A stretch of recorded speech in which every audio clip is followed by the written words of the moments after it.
voy a hablar de Ruth Lorenzo. Ruth Lorenzo actualmente tiene ahora 23 años.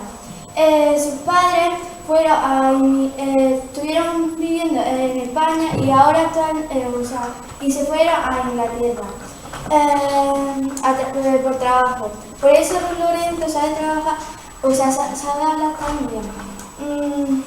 Ruth Lorenzo de chica cantaba y pues se vino a España a vivir y se presentó al concurso de Eurovisión. Quedó semifinalista con 5 compañeros, 2 hombres y 2 mujeres, y pues después, antes de cantar, pues se proponieron a hacer su mayor miedo. De Ruth Lorenzo su miedo era de la altura. Después de que cantaron, Ruth Lorenzo fue la que tuvo más votos y fue la que se quedó finalista en Eurovisión.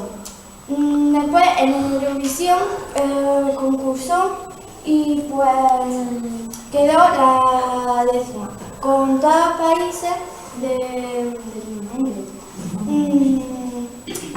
Y fue amiga de la ganadora de Eurovisión.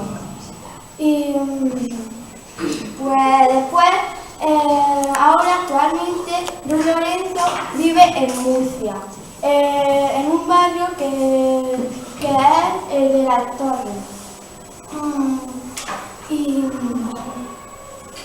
Ella no toca ningún instrumento, solamente usa su voz y pues esta es todo.